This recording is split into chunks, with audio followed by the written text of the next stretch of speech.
Welcome to Kit Katastrophe. My name is Kit, and today we'll be taking a look at Transformers Generation 1 Decepticon Communications, Soundwave, and Condor cassette BUZZSAW. These figures came out in 1984, but this specific copy is from the 2019 vintage G1 reissue. Soundwave is a retool of the Microchange Micro Cassette Robo Cassette Man, and BUZZSAW is a recolor of the Microchange Micro Cassette Robo Condor. Soundwave transforms into a hefty blue and silver microcassette recorder, naturally. Now, considering I'm one of the youngest Transformers reviewers with over 100 subscribers, as far as I know at least, I've never actually seen one of these in person, so I can't say if it's accurate. Now, the tapes, I've seen plenty of those. I don't think Soundwave is based on any single model of recorder, but he seems pretty well equipped to my Generation Z eyes.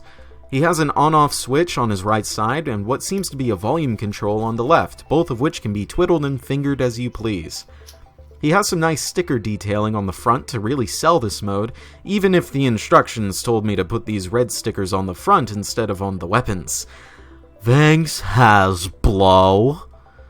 The best part about this mode is that you'd hardly be able to tell it's a robot. Really, the only major crack in the illusion is the recognizable shape of the head up top. Every other side is immaculately clean.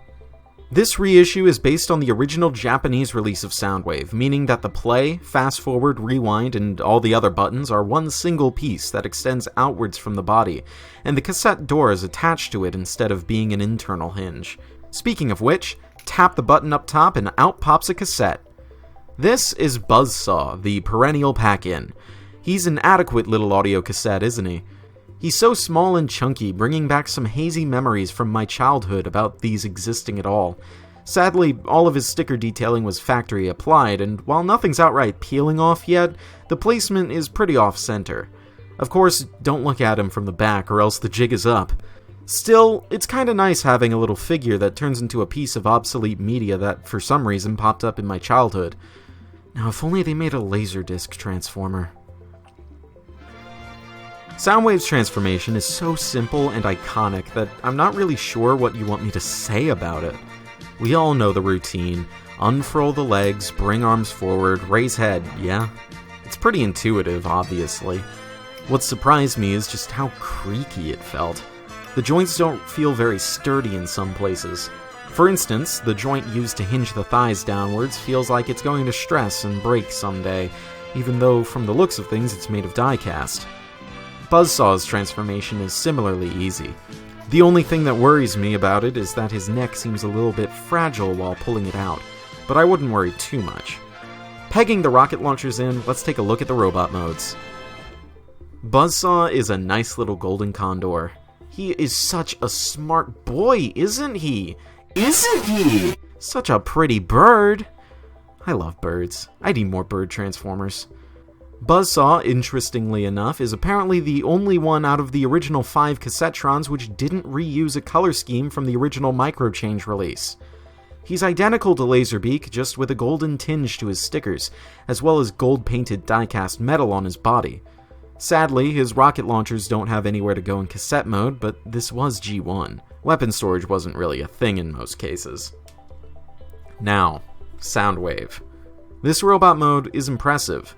He's easily the best-looking Decepticon in the entire first year of G1, though that isn't saying much considering that there were only like 3 body types.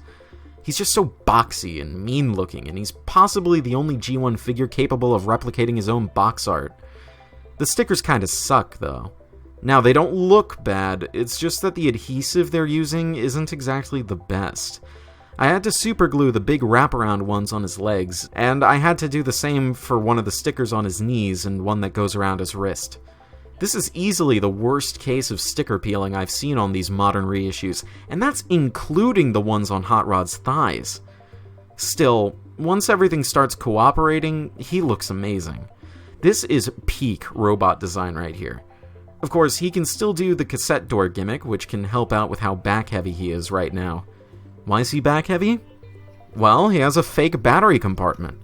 Open it up and you find his 2 weapons inside, disguised as batteries.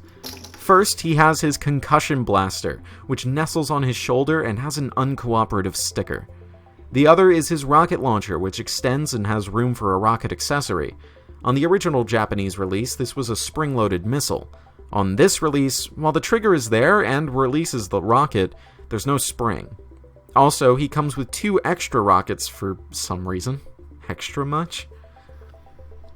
Okay, so for this articulation segment, I'm going to get the little guy out of the way first, so we'll be taking a look at BUZZSAW.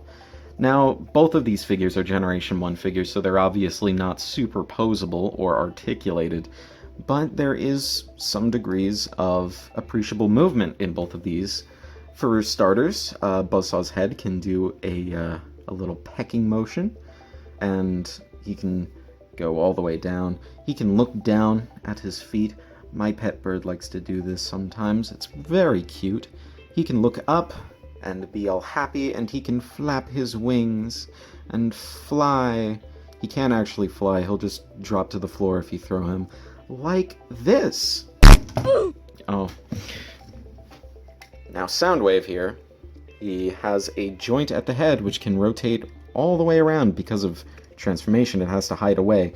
And if you get it just so, he can look up just a little bit. And sometimes you'll open the door by accident. The arms rotate all the way forward. They're on something of a ratchet joint, but not really. There's a stop there, or rather a detent there. And there's a detent there, but there's no detents in between those, so you're able to freely move them however you wish, as long as it's just forward and backward. They don't go outwards. What are you expecting? Actual posability on a G1 figure? Get out of here. The elbows, they bend, and they're more solidly detented. They only have 2 real positions. Slightly bent at a 45-degree angle, and bent at a 90-degree angle, which, you know, thumbs up. The legs are where things kind of just stop. They can swivel at the thigh for transformation, and, now, I thought that they'd be able to move forward, but I guess not. The knees bend the wrong way, but that's for transformation. They can't bend behind him. I mean, they can, but they'll break. And finally, his toes can tap, his die-cast fetums, and there's a click whenever they get back into place. So, yeah, Soundwave isn't all that posable, but really, what are you expecting? This is G1 Soundwave. He was good for his era, and, you know, he's good to have some fun with.